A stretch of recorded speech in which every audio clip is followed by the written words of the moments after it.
Welcome, everybody, to Let's Commiserate. I am your host, Sam, and today I am very excited because I am here to talk about Star Wars with my friend Euan from Scotland, but not the Euan associated with Star Wars that you might be thinking of. I should tell, it is a good hook. Like, I got Euan from Scotland on the podcast to talk about Star Wars, but unfortunately, you also spell it differently than he does. Yes, I do. Fit like I am Ewan, spelled E-U-A-N, the correct way, although I'll give Ewan McGregor a pass, since he's Obi-Wan Kenobi. Why is that the correct way? Is that actually No, it's just me being elitist, I think. Oh, I see. I heard somebody pronounce it Ewan. Is that widely I've never accepted? heard that before. Okay. No. Because it sounded gross to me. I didn't like it at all. You might get the odd different pronunciation in Wales or Ireland, or maybe if you were speaking like Scots Gaelic or something like that. But even then, it would still wouldn't be that. It's just how much would it differ? They would just say. I don't really know. I just know that it's also a vaguely common name. Yeah, it's kind of like Celtic, that kind of Gaelic Celtic kind of name. I see. Well, listeners, Euan and I have been good friends for some time now. What? 2017? Yeah, 17 or 18, one of those. We met in Vancouver at our mutual friend's wedding. Yeah. Tell them that story. That's a decent story. So there were a lot of good stories from that weekend, actually. There were, yeah. Last time when I came for your wedding, you told the story differently. Did I? So because my version of the story is that we were all getting ready at the groom's apartment, and most of the groomsmen weren't Scottish, but we were all wearing kilts. And so we were all getting ready, and because I've worn kilts loads of times, I was helping everybody to make sure that it was all right and just so. And we were talking about TV or whatever, just sort of getting to know each other, because lots of us didn't know each other. And someone said something which was vaguely innuendo, let's just say, slightly suggestive. Mm-hmm. And you and I said exactly the same thing at exactly the same time. And basically, from that point onwards, we were like, I like this guy. He's an all right guy. And we found out that we both really enjoyed the same TV show. Okay, I do remember that. The main hook for me was Euan and I were both roommates with the groom at some point in our lives. So we bonded. We both lived with that man. We bonded over past trauma. Simon, if you're listening, shared trauma. Yeah, shared trauma. That's what it is. Simon, if you're listening, it's just fact. I love you. But yeah, that was a big thing. I do remember the moment, like, we both quoted the same TV show, which was like, not a show that you would exactly recommend to everybody, but it's also like, hey, if you know that quote, you wouldn't want to necessarily say in public that you know what I'm talking about, but I know you know what I'm talking about, and now you know too much, and there's no getting out of this. Yeah. And after that, for a while, Euan was like my pen pal. Basically, I remember and then I made you come to Scotland in 2019. Mm-hmm. Yeah, you came against my will. Yeah, and I did not take you to Edinburgh because Edinburgh is for tourists. I still, to this day, you came because you were part of my family on that visit. So I didn't take you to Edinburgh, but I did take you to a very good distillery. We still and even the area of Scotland where you're at is still gorgeous. And for me, that was just, I needed a true getaway. Like, I'm not the type of vacationer where I need to be occupied at all times. For me, vacation is go to recharge. And if recharging means doing a bunch of touristy activities, great. I just want to go to a beautiful place where I can relax and and be with just close friends. So Edinburgh wasn't even on my mind. And but now it's like only after the fact, looking at photos of it and everything, I was like, oh, I'd kind of like to go there eventually. But on that trip, I really did not care. We had a great time. To be fair, where I live in Stonehaven in Scotland, there is literally a castle on my doorstep. Yes. And it's one of the most famous castles in the world. I was hearing the other day, somebody said, my wife and I, we run a shop in Stonehaven, a gift shop, and we get a lot of tourists. And there was an American couple came in and they said, on this travel guide of Scotland, Dunnottar Castle, which is the castle here in Stonehaven, is like number 2. It's the second most thing. It's like, you have to see this, you have to see this. And Dunnottar Castle is number 2. So that's where I live. That's a big claim to fame. What's the name of your shop? I'm going to put a link to the Instagram page. Oh, that's very kind of you. So the shop that Rachel and I, that's my wife, we run together is Haven's Treasures. And the whole idea is handmade gifts from local artists, makers, crafters, designers. Basically, made in Scotland is the idea. But when I say idea, it's my wife's idea. She's the brains. I am very much the glamorous assistant. You know, So glamorous. Yes, absolutely, massively glamorous. The shop's really taken off, though, hasn't it? Because you opened it. Was it right during pandemic that you opened it? Just post pandemic. We've been open 2 years. Last month, April last month was the month we opened in 2023, and we have just now in the last 2 months secured a new shop. What? As in a bigger space, yeah. So the space we're in is quite small, and there's not a lot of storage. And then this bakery closed down, and we've gotten the space that this bakery was in. So we're in the middle of running one shop, and then in evenings and weekends decorating and fitting out a new shop. So I'm absolutely knackered right now. So we're so busy. Having said that, I was so excited to come and record this podcast. So I was like, I'm not doing any DIY on Friday night. It feels like a lot longer that you've had the shop open. It's only been 2 years, but that's amazing. Yeah, and like what you've been able to accomplish in just that short a time is really impressive too. Yeah, we've had a lot of help, so we're very grateful for that. But yeah, it's going well, and if anybody wants to find out more about us, you'll find us on like Instagram and Facebook, and you'll see posts about like the new shop and stuff that's coming up. Mm-hmm. Yeah. And if you're taking a trip to Scotland, people, Stonehaven is beautiful. Go visit their shop. Are you guys on TikTok as well or no? I don't know. Rachel does all the social media, and I don't think I could bring myself to be on TikTok or admit to using it. But I think I'll tell you, it is. I mean, it does wonders. Like you get a lot of engagement on TikTok, a lot of people commenting. It's just like, you really need to be prepared like you're going into the boxing ring, because people do not hold back on TikTok. And I feel like I've whined about it enough, but I'll just whine a little bit more. I was saying that, my podcast clips and like anything that I talk about on Star Wars, it reaches the audience I want to reach pretty well on YouTube and Instagram. But on TikTok is just, for some reason, it only pushes out to the people who really can't stand me, which is fine, The whingers, and I really try hard to. I love I get so many comments on TikTok and it's great, but it will start like when I first post a clip on TikTok, it'll just be like a barrage of "you're so stupid, you don't know what you're talking about," blah blah blah. Dave Filoni deserves to have his own cult following, blah blah blah, and but that's then why it's I only can't do TikTok. What was that?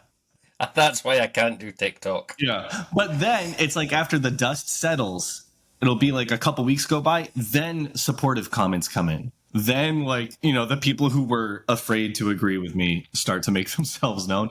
And I try really hard to discern who to engage with. Like some people comment and they're just arguing for the sake of arguing. Others are like, I actually never viewed it that way. I saw it more as this way. And those are the people that I try to respond to, because it's like, that's how you want Star Wars discussions to be. Like, hey, we have differing viewpoints, but I can tell we both at least love Star Wars. And those are the people that I try to focus my energy on. It's just few and far between. But as I've said before, if there's one thing that people seem to agree on, it's that Andor is pretty awesome. And that's what we are here to talk about. So this batch of episodes, season 2, episodes 7 through 9. I've got my notes pulled up here. If I have that weird, computer screen look on my face. Andor, I did handwritten notes. Wow, you old-fashioned thing, you. That's the other reason why I don't do TikTok, because I'm a wee bit older than you. Yeah, just a wee bit. But this batch of episodes, season 2, episodes 7 through 9, just a couple of production notes here. Dan Gilroy, the creator, Tony Gilroy's brother, he wrote these 3 episodes, wrote or directed. I got to double check. But when I saw that it was him who did these episodes, he also was in charge of the Aldhani arc from season 1, the heist episode, like with the show in the sky. And Filmed those episodes in Scotland. Oh, that's right. Yeah. He did those episodes. So, and those were amazing. So when I saw that he was also behind these episodes, I was pretty confident that they would be good. And thankfully they were. Before we get into kind of the breakdown, what were your overall thoughts of this arc? This part or season 2? Because this part, these 3 episodes. Okay, right. I've just the year jump, the BBY thing has sort of thrown me every time.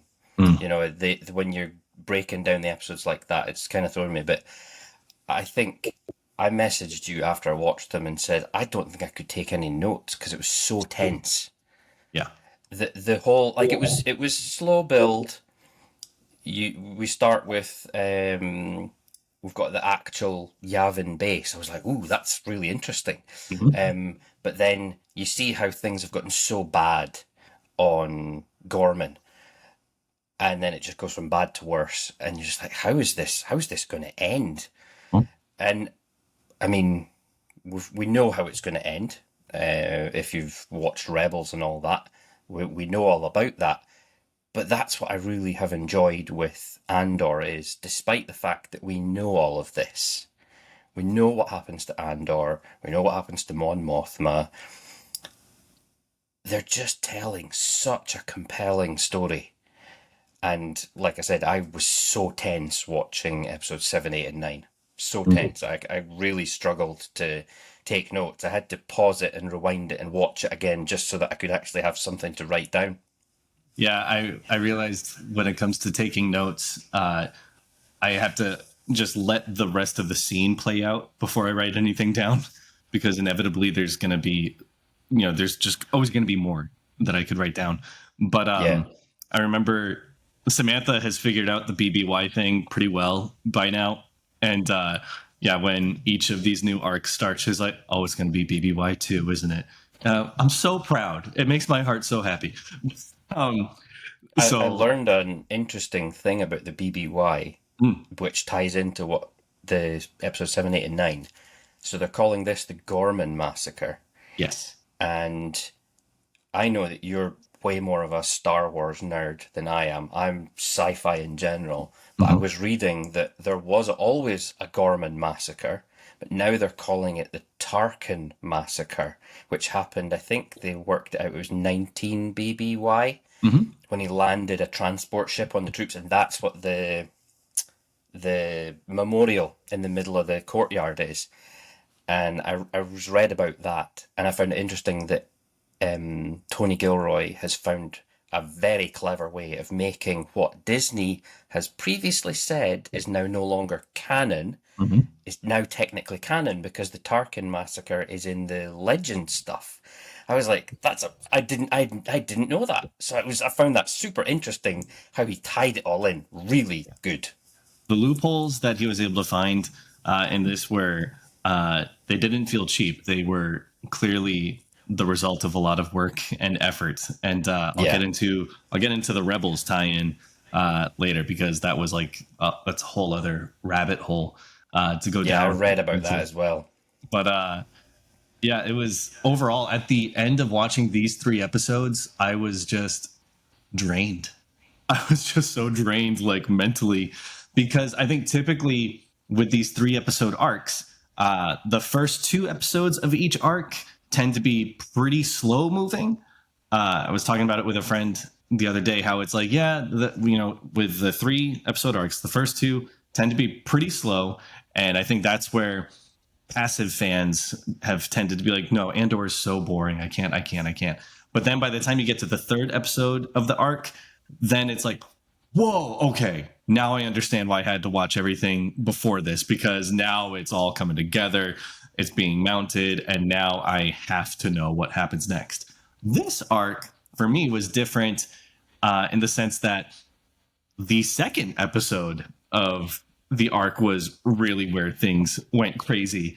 And at the end of the 2nd episode, which was the big massacre episode, I was just so mentally and emotionally drained from it that I was like, oh man, and there's yet another episode after this. Like, what more could happen after that? Like, I need to recover.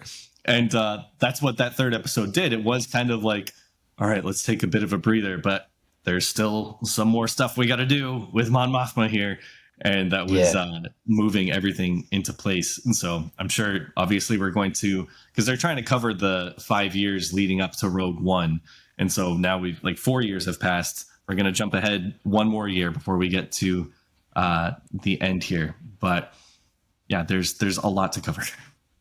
So just without jumping ahead too much, another thing I read today actually is that episodes 10, 11, and 12, which I think are the last 3, apparently have been cut by Tony Gilroy to be shown in theatres along with Rogue One, because apparently it ties in so close. But I can't figure out how, because I haven't watched Rogue One in such a long time, and I don't want to watch Rogue One before I finished Andor. Agreed. But that was what I read today, is that the last 3 episodes have been cut for theatrical release to be watched and then followed immediately by Rogue One. And I was, because I already want to watch Rogue One after the end of this, but I'd be so impressed to see how close they get it to the movie. If that actually happens, if they do release it in theaters, I won't know what to do with myself. Because I'm reading, I was just Googling it. Nothing's confirmed that it's going to be re-released in theaters. There seem to be whispers about it. But I will definitely be in line. I went to see Revenge of the Sith by myself when it came back to theaters a couple weeks ago. No regrets. It was, and I just want to say real quick, so many I watch Revenge of the Sith at least once or twice a year. Like, it's kind of like a comfort movie at this point. I remember a good friend of mine, he had a really rough day, and I'm like, what do you want to do, man? Like, what's, like, he was going through it, and he's like, can we just put on Revenge of the Sith? I was like, say less. It is on, and it will stay on until you feel better. But going to see it in theaters, I was like, I see this movie all the time, but the big screen makes such a difference. There were so many tiny details that I'm like, looking, I was like, I never noticed that in there, and I never noticed this. So it was like brand new all over again. But hindsight is a wonderful thing. It is. And one other production note that I want to bring out before I get into the plot points here. So we got Tony Gilroy and Dan Gilroy. They're brothers who work on the show together. They have a 3rd brother, John Gilroy, who is a video editor and executive producer on the show. He is Dan Gilroy's twin brother. And so they've made it this like sibling affair, which I think is so cool. I read an interview that the 3 of them did together, and they said they gave credit to their mom, who they said always allowed them to be creative and express themselves that way. And now they've worked on so many projects together. I thought that was so cool, because it reminded me of the stupid Star Wars videos my brother and I would make together when we were kids. I'm like, oh, you can continue that into adulthood. I didn't know there was a 3rd one. I knew about the brother, the first one, Dan, I think you said. Yeah, I didn't know there was a twin. The 3rd Gilroy. Okay, so episode 7 here, which I think was called The Messenger. When we started, yes, it was. When I started watching this episode, Samantha asked me, because she saw BBY2, and she said, wait, so she said, have they already made a movie for what they're counting down to? Like, have they done that already? And I was like, yes, darling, like the original Star Wars movie. And she's like, oh, okay. I was like, oh, you sweet summer child.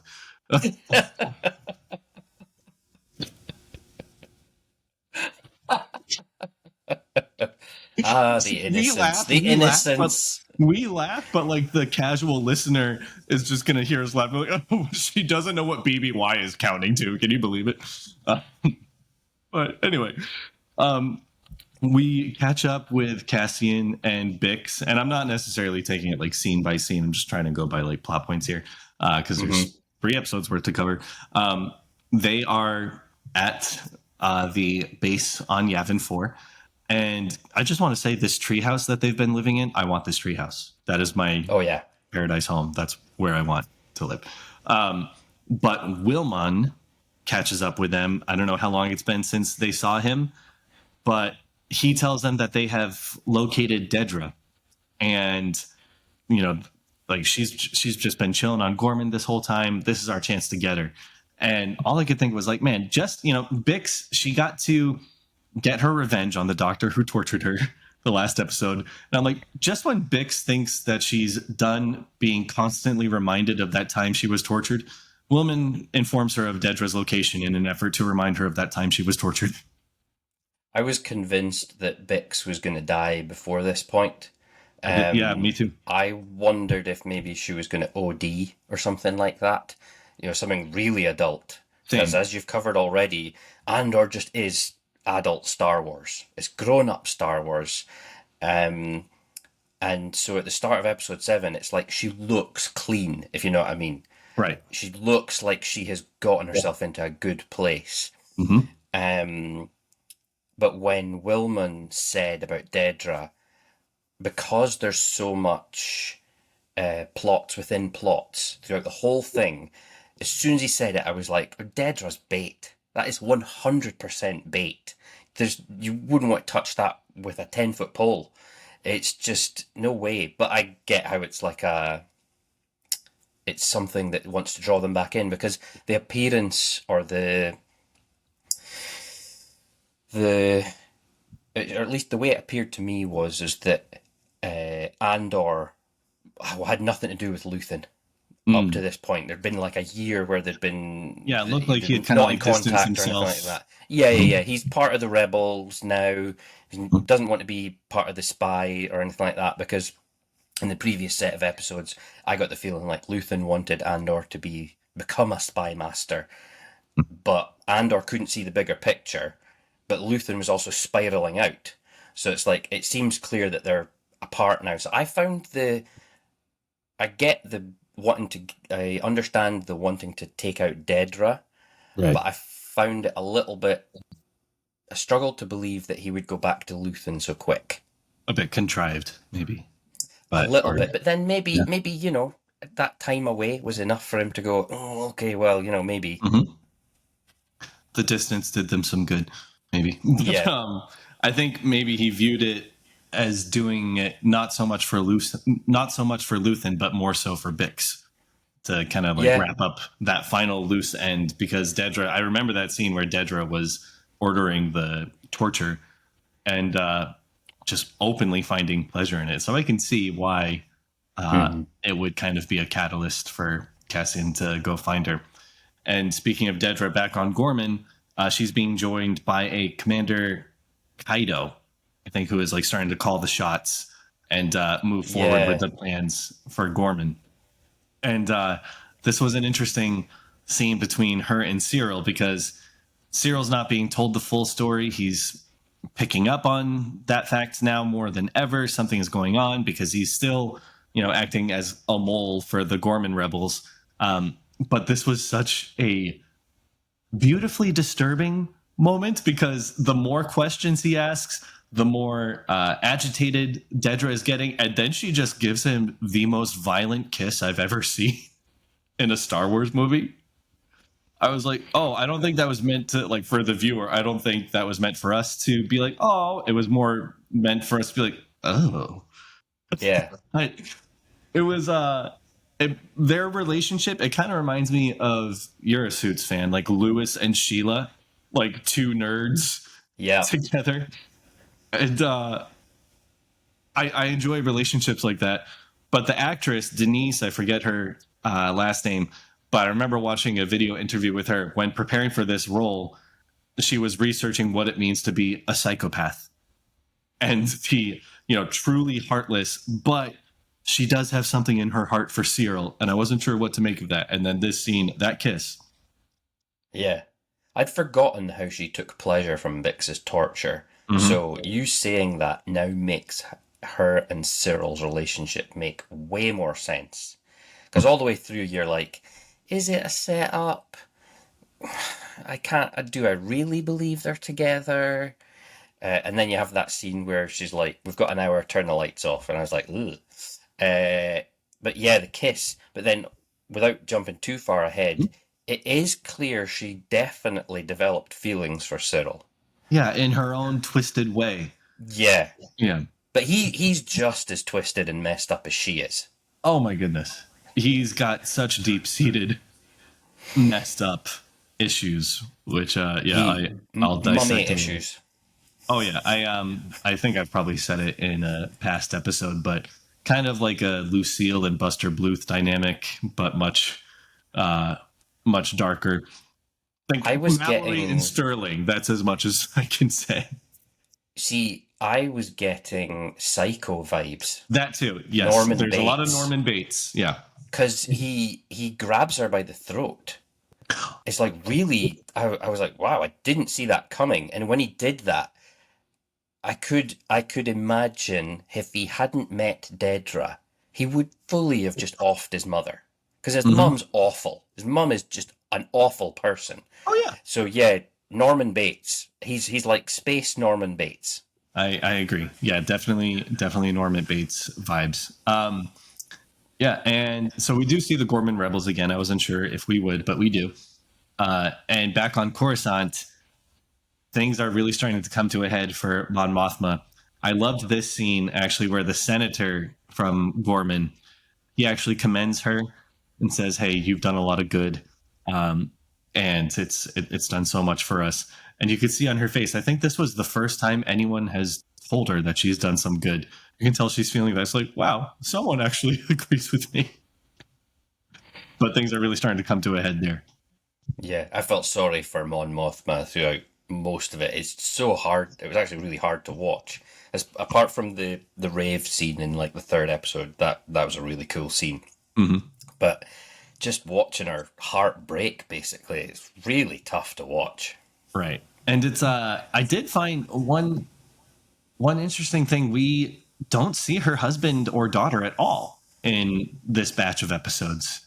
I would have thought that would have been kind of a crucial point to cover. Maybe it could very well pop up again in the season finale here, but I see that to me in episodes 1, 2, and 3 and 4, 5, and 6, she came to the realization that she had no control over this. Like, she couldn't hold on to her daughter. Her husband is clueless, or at least it seems like he's clueless. And then the rave scene is her like thinking, well, I'm kind of just going to have to throw myself into this possibly. Right. Maybe I have absolutely no control over anything going forward. So I do think we might see them in the future in the last 3 episodes, but I think by this point, she's probably already committed. She's so committed to the rebellion that she's possibly just not even thinking about them. Yeah. Yeah. Which is sad.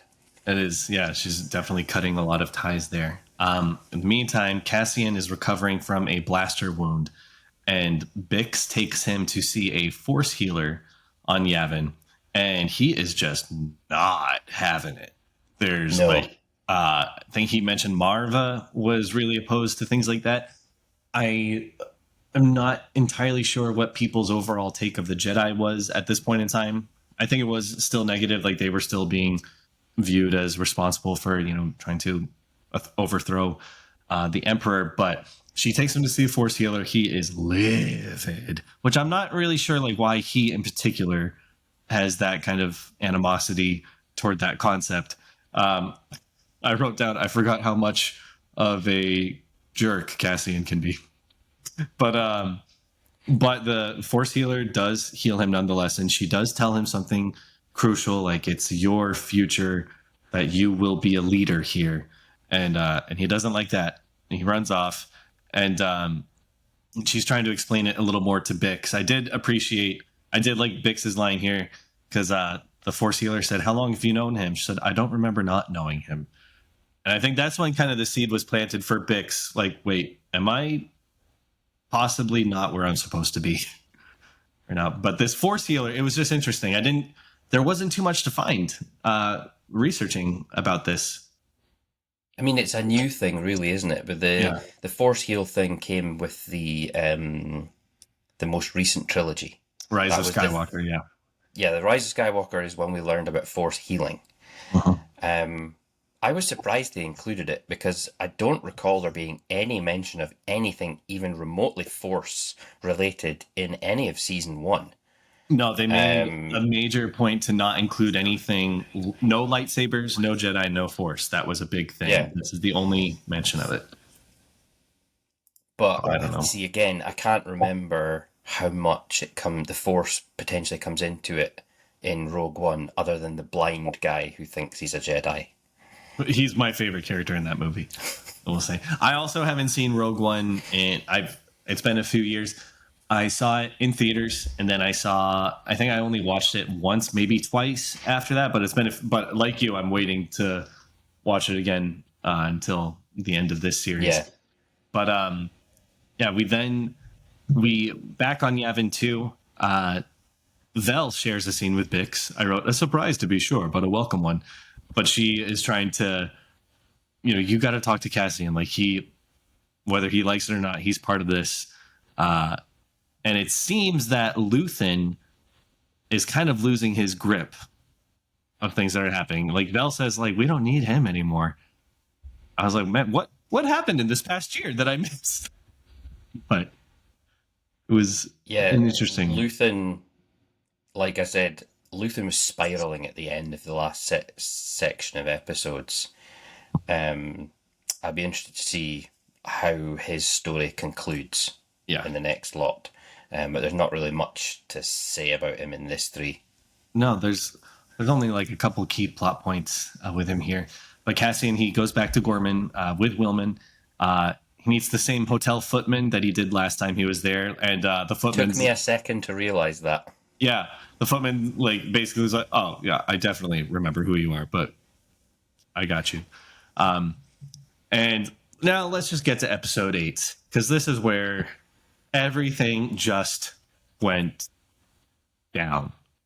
Oh yeah, and it's so it's just a lot. I wrote down. I'm really stupid. I wrote down this exterior shot of Ghorman is gorgeous. And, I was getting big Naboo vibes from Ghorman. So earlier in the season, when we see Syril walking through at night, there's something about the way the buildings are designed. It was really random, but I was like, that just reminds me of episode 1. Yeah. So I wonder if they've got like a similar or same set designer or something like that. But then we find out in this first set of episodes that Mon Mothma's assistant Erskine, one of his parents is Ghorman and the other one is Nabooian. Nabooian, one of those. Yeah, so it wouldn't surprise me if there was like maybe a connection between the planets or something like that. But it did have that feel. Mm-hmm. Ghorman to me seems like Star Wars version of 1940s Europe. So you talked about the language last time, but the parallels between the clothing, the language, the architecture, the way the people are, it's full on French resistance vibes.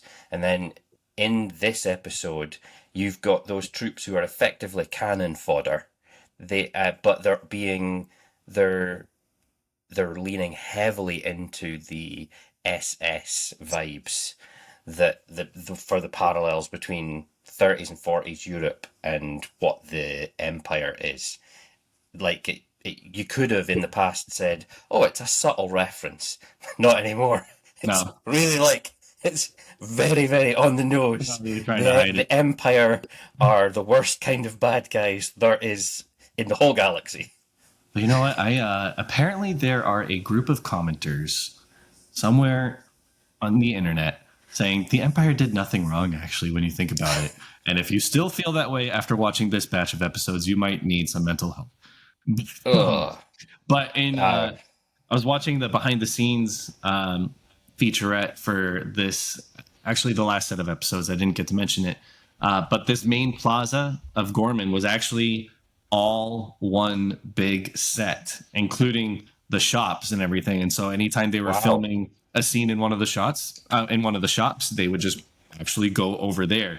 And so the amount of detail that was put into all of this, my mind was blown. And so, and I think Diego Luna, when he was talking about shooting this episode where everything just goes down the tube, he said it was actually really sad to see because they had been living in this actual world that they built for it, and now it's just being destroyed. But Yeah, it was a very yeah. lived-in world. I was very impressed with the depiction of it. It felt real Mm-hmm. in every sense that it could. It was just so compelling. Yeah, it's been it's been commented on, like just the production value of this show too. And one thing that happens, the father of like the Gorman rebels, or yeah, I know there's like a group of siblings in there. I forget his name, but he is the only one catching on to the fact that wait, this is all a trap. This is Yeah, they've got us right where we want us. Uh, he is furious, understandably, at Syril, saying you've been playing us this whole time, and and he's like, "What's in our ground that you want?" That's when it sets in with Cyril that he's also being played, and now his frustration is understandable. He's been being used as a pawn for what, like 2 years now, and so that comes to a head later on. He does confront Dedra, and it's, he violently confronts her. You mentioned the choking before. I was like, okay, he does have a right to be upset. He definitely does not have a right to physically harm this woman. I said these two are perfect for each other in just the worst way possible. It's hard to watch when you hear a woman saying you're hurting me. That is, it just it gets you right here. um so he's gutted here, but it's also like it's still hard for me to feel that sorry for you, Cyril. I don't know. yeah. I spent a lot of the last few episodes wondering if Dedra and or both would switch sides, but the way their characters are written, I don't think they could switch sides. I mean, obviously we know what happens to Cyril, which we'll Mhm. get to. But Dedra is fully committed to the Empire. I just can't figure out what Cyril was fully committed to. I think he was Mhm. committed to the idea of the Empire, but like when Partagaz said, like, gave him the well done, and he responded with, am I ruining the moment by saying this is the best day of my life? That Mhm. made me laugh, but it also made me realize he's kind of pathetic. So when his end comes, I was like, actually, that feels like the right kind of end for him. Mhm. Yeah, I don't know if he was more so committed to the idea of the empire as much as he was committed to the idea of someone accepting him and appreciating Yeah, him.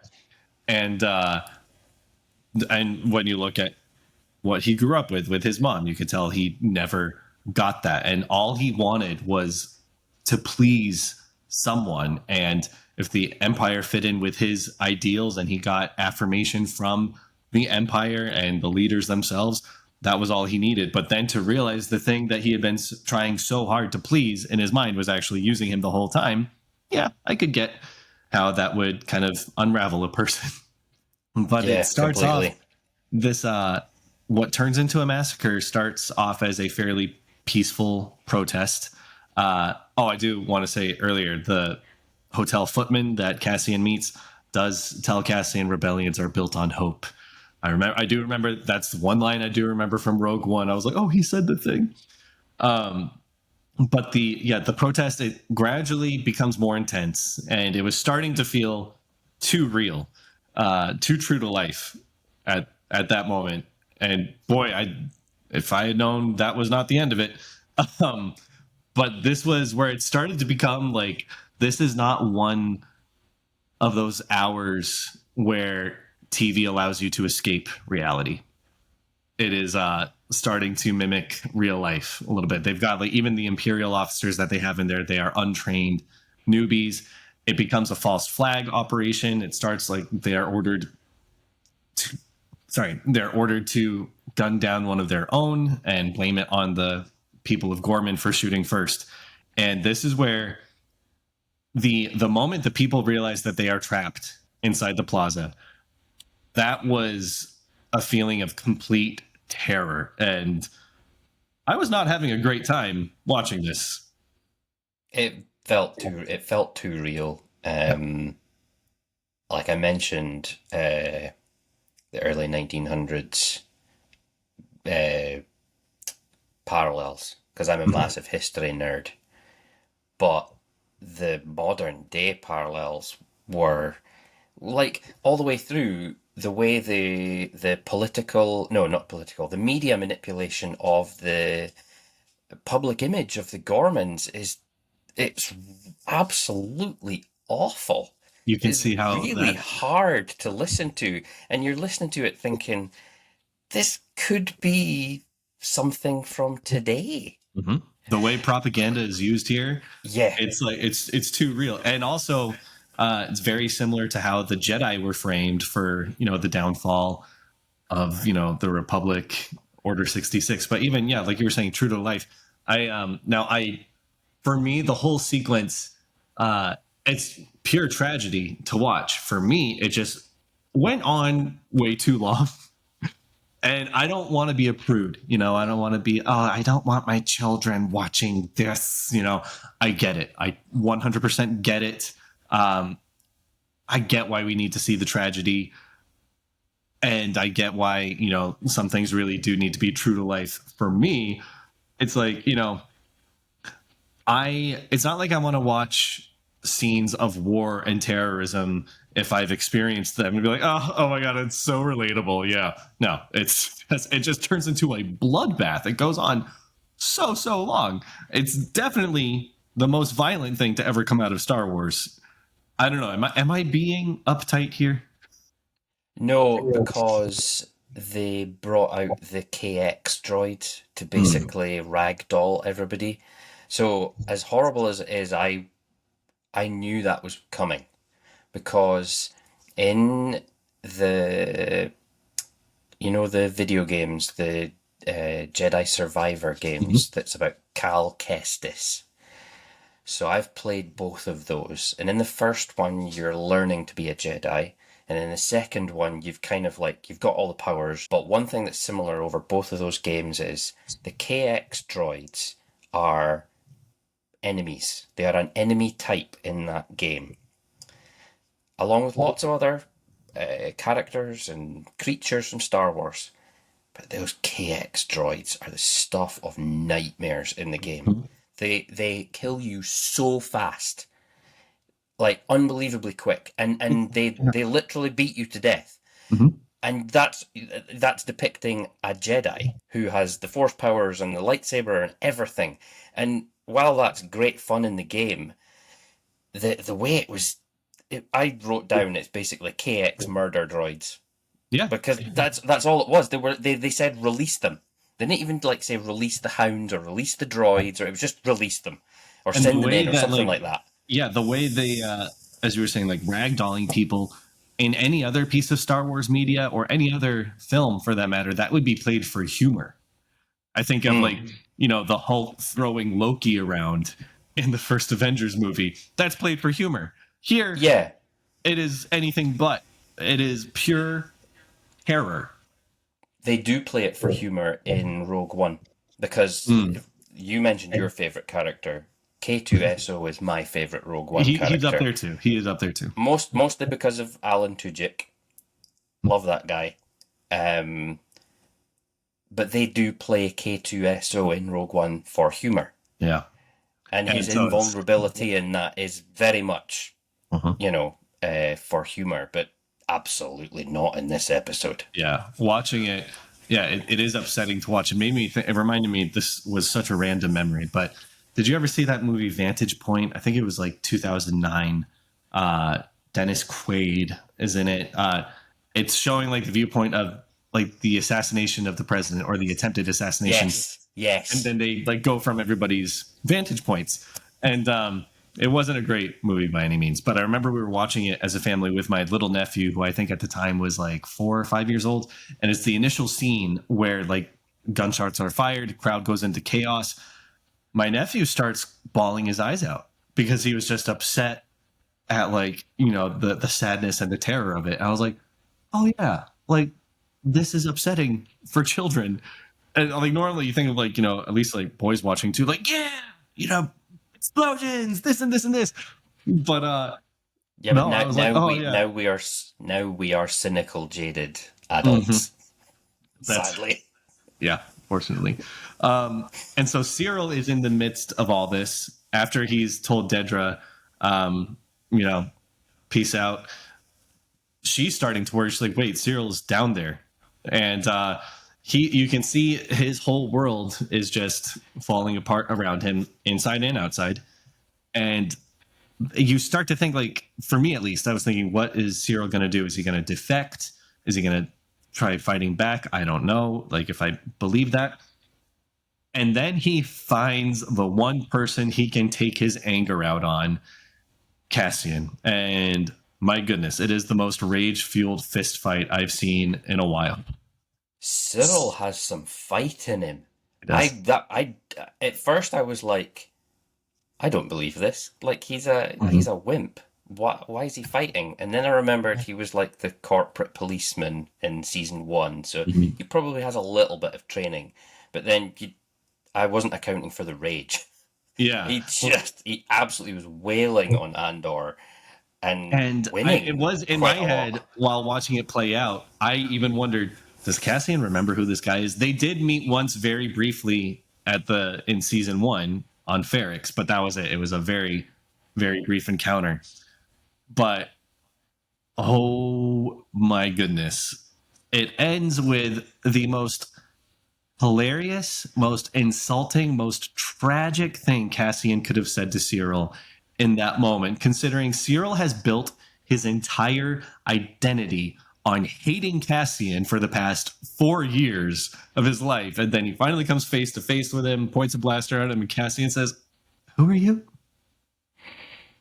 And that feels like an appropriate ending for Syril. It really does. As sort of sad as it is, he's constantly lost in his own little world. Yeah. And he's now paid the price. That's kind of the thing that you would want to say to Syril. Like, you realize you're like everything you've been doing for the past few years have been fueled by this vendetta for a guy who probably doesn't even know who you are. And then right after Cassian says that, you see this moment of kind of self-reflection. You don't know. It's a good move, but we will never know what Syril was going to say in response to that, because then he is gunned down by the father of the Ghorman rebel siblings. So in a sense, yes, I'm sad for Syril, but kind of glad he's gone, but also thought they might try to go redemption arc. But then I was like, no, Syril doesn't really deserve a redemption arc at this point. So sorry. Pour one out for Syril. Anyway, moving on. I think so. You know how obviously at the end of Rogue One, most of all of them are dead. Yes. Spoiler alert, but yes. Sorry. I don't. You wouldn't be listening to this if you cared about spoilers. But I wonder if that's their plan. Maybe not all of them, because I can fully believe that there's a host of characters. We know there's a bunch of characters that survive, but I can believe that there's certain characters that will melt into the background. But most of the major players who we've come to know in Andor I think will die at the end of season 2 or be taken out of the story in some way. Yeah, Bix, they seem to have tucked her away somewhere. I'm Didn't hoping like she. that. Yeah, I wasn't quite sure. I mean, I'll talk about that later, but I don't know if they're just keeping her there, like they're going to bring her back season 2. I don't know if it's going to be left up into interpretation, but yeah, characters like Luthen and Dedra, even Wilman, uh, to see what ends up happening with them or Clea, I don't know.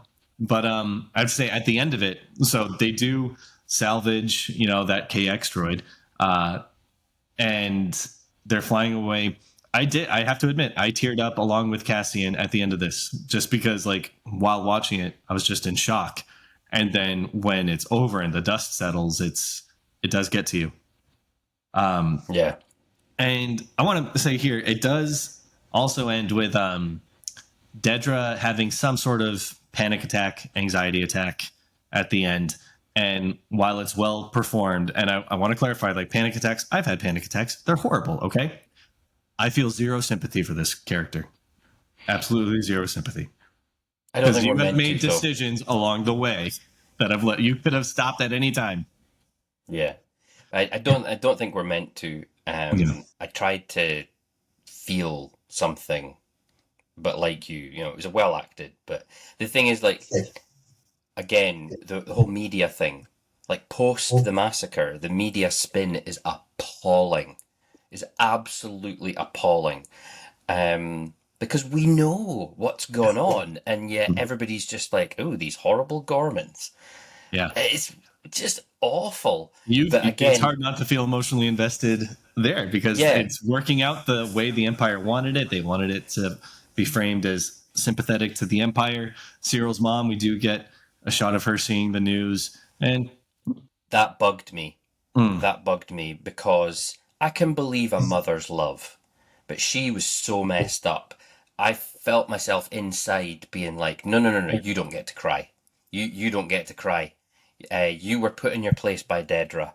yeah, Um, I feel like a bit of a monster saying that, but she's as awful as him and Dedra. So oh yeah, no, he got it from somewhere, so it's yeah.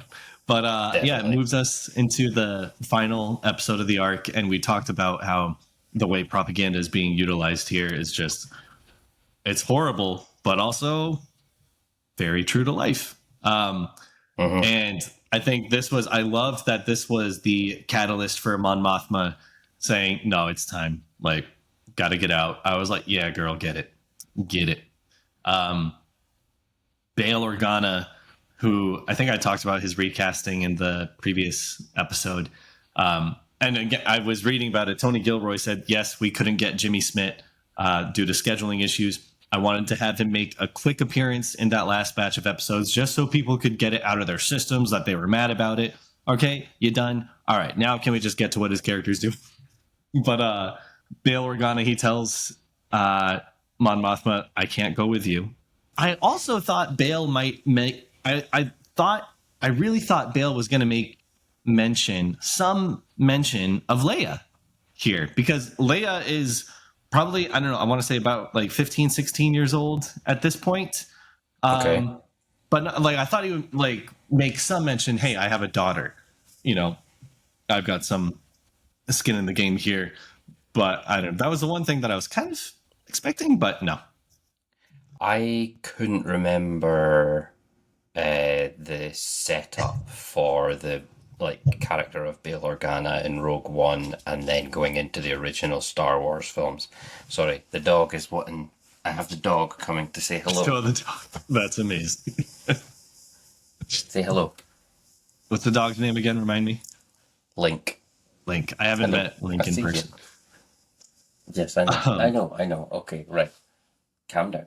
There yeah. we go. Sorry. Yeah, Bail Organa. He was in Rogue One. Um, yeah, I forget. Again, it's been a while since I've seen that Yeah, movie. but for me, Bail Organa was always like a under the radar character, Mhm. so it made sense to me that he hung around. You Right. know, so Yeah. Yeah, and it does come into play later. And then Mon and her right hand man Erskine, they find a listening device in her office. I was like, Mon, why did you destroy the device instead of just putting it somewhere else? Because you had, wouldn't you think that, yeah, they're going to be onto you, but the plot needed it to happen. So what do I know? But Luthen meets up with Mon. He knows that she's going to be making a speech denouncing the Emperor. And by this point, Mon was pretty upset with him because he tells her, oh, Erskine, the guy who's been working for you for 2 years, he's actually working for me.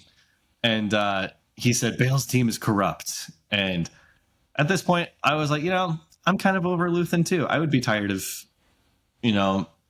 I think he isn't, he's just mad because he's not the one in charge of this at this point. That's the feeling I got. And he did turn out to be right that Bale's team was corrupt. But Mon is like, hey, the last time that you were unsure about my friend Tay, you just murdered him. Is that what you're going to do with me? Like, can people just leave me alone? Yeah. I felt like Luthen was prepping to go out in a blaze of glory. I think he still could, but I thought it was coming in this episode. That's the vibes I was sort of getting from him. But yeah, he's just bugging me. He just but he's bugging me in a good way. So like, Stellan Skarsgård, the actor who plays him, is top notch. What's Saw Gerrera, the actor's name? Forrest Whitaker. Forrest Whitaker. So I like Forrest Whitaker. I hate Saw Gerrera. Saw Gerrera is just doing my head in. The speech when the young lad Willman was doing the machine to get the stuff. I was just sitting there thinking, shut up, let him concentrate. So sorry, I'm getting off point. No. My point is that these actors are so good because I don't like Luthen anymore. I can't stand Saw Gerrera, and there was one more that I didn't like, but it's just gone out of my mind. Piling up, yeah. Yeah, it's so well the acting is just really, really high caliber. Yeah. Luthen, the Stellan Skarsgård, he is an incredible actor. I just don't know why he always looks so in pain while he's talking. Like, buddy, doesn't your throat hurt? But that's how that's how he speaks normally, pretty much. Yeah, I think so. I think it's because, are they Finnish or Norwegian, Swedish maybe? I thought he was Swedish. Swedish. Yeah, I think it's possibly the fact that he has a deep voice and then he's not speaking in his natural language. So it could be. It leads to, so Bale's team does have a mole in it. I was like, man, I hate when Luthen is right. But it, everybody's getting in place for Mon's big speech, and the speech is amazing.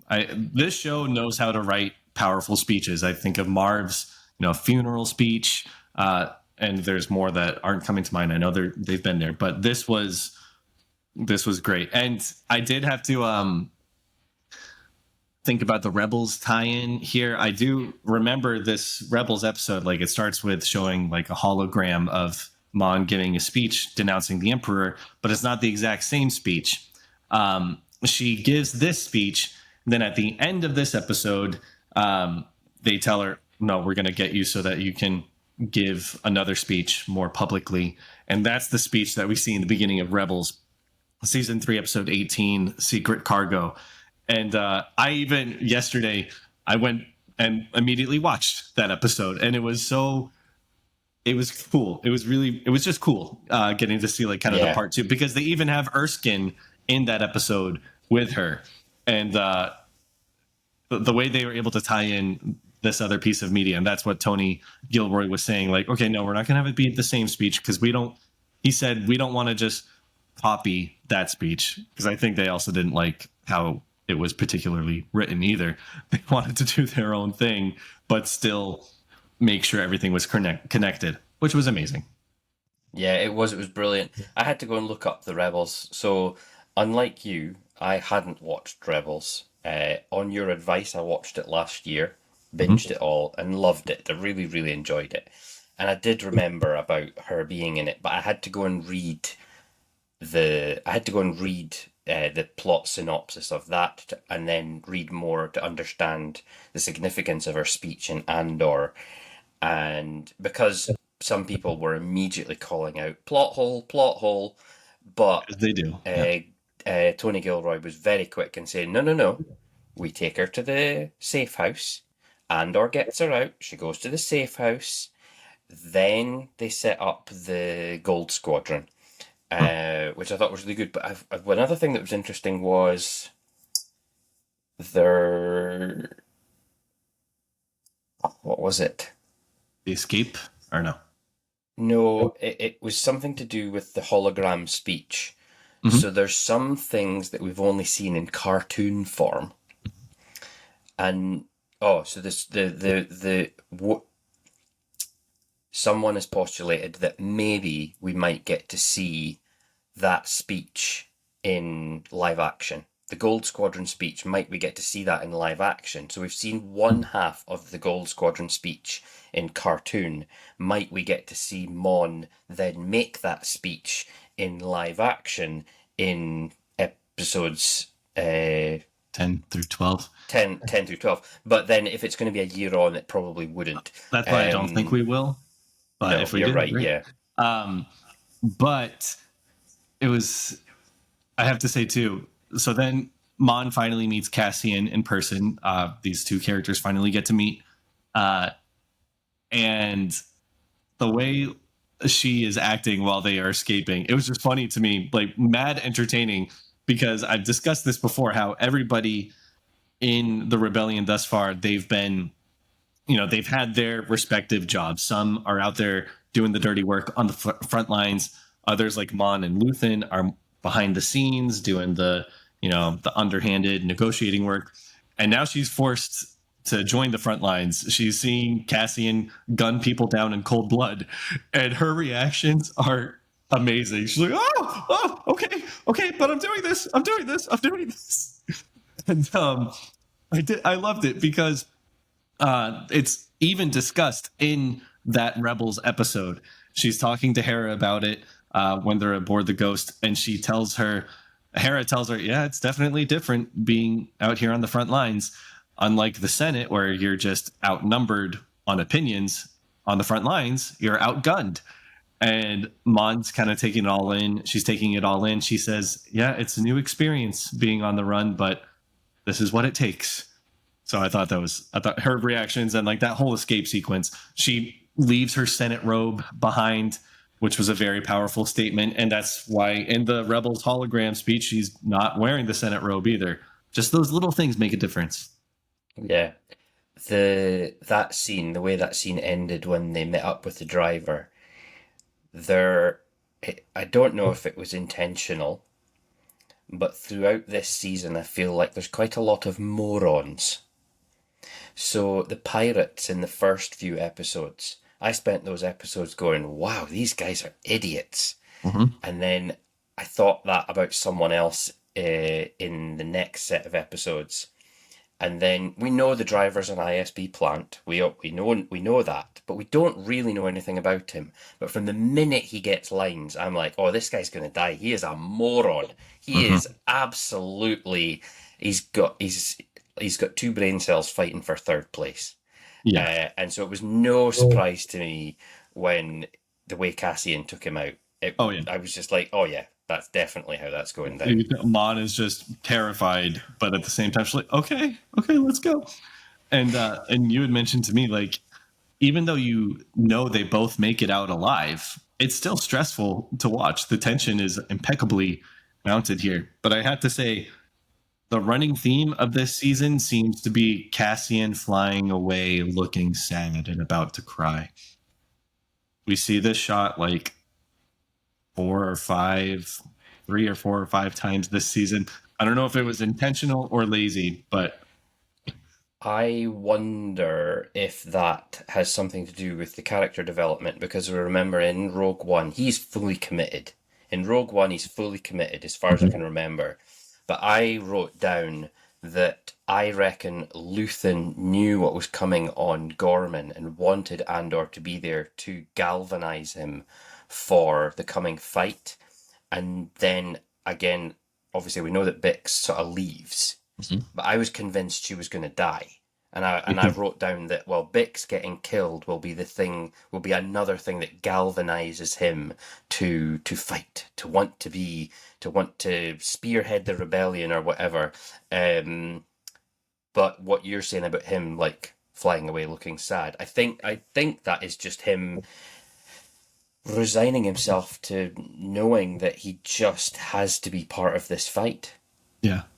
Yeah, and it leads up later with his encounter with Bix, but just a couple things before we get there. They go to the safe house.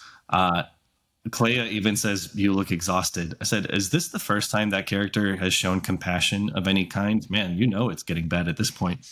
And so they leave Mon Mothma behind. They said, "No, you have to go into a cartoon episode now, so we'll leave you here. We'll be back." And they take Willman back to Yavin. I was surprised Cassian didn't actually recommend the Force healer at this point. But I know he needs a doctor, a real doctor. But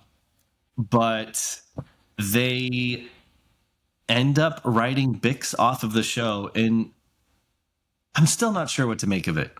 I'm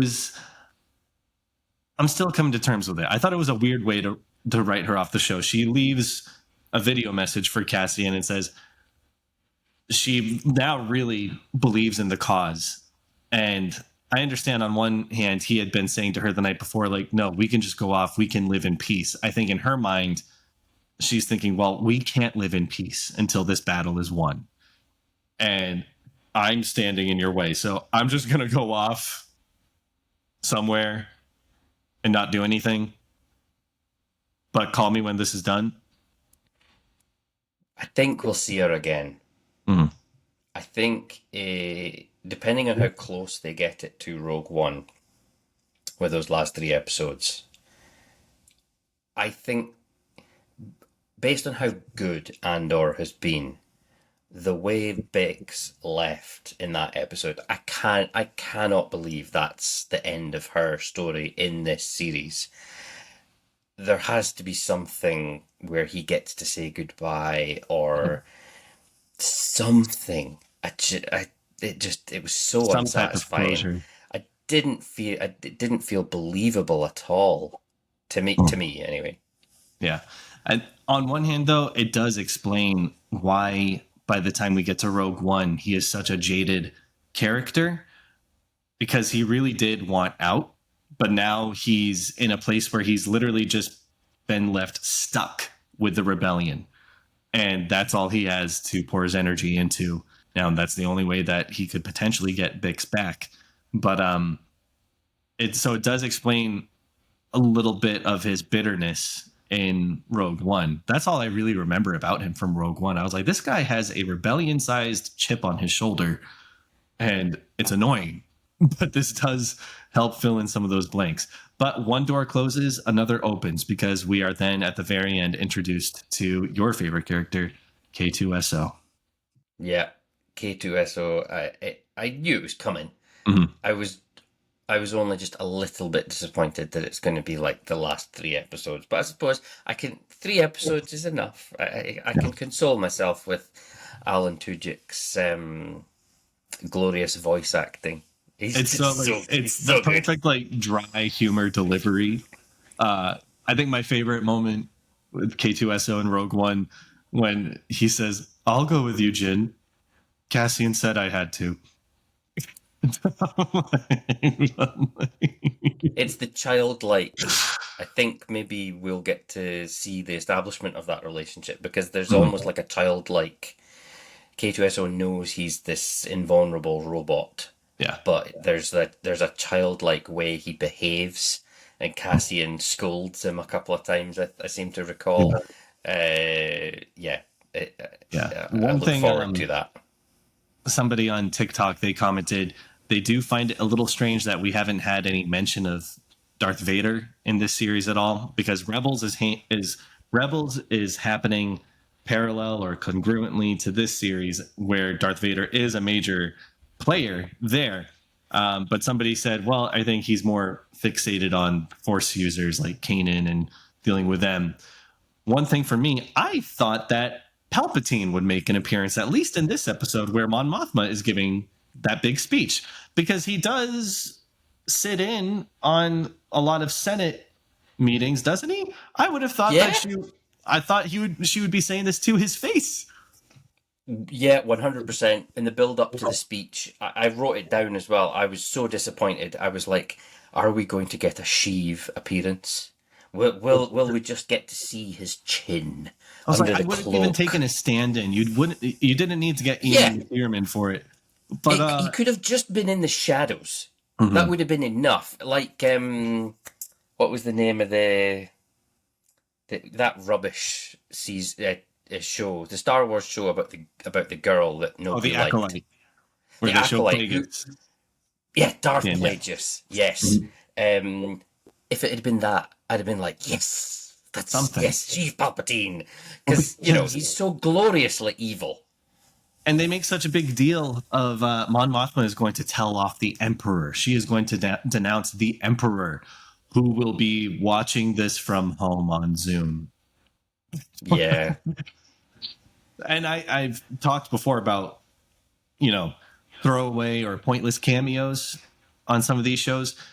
Mm-hmm. This would have been kind of necessary, in my opinion, but it was still.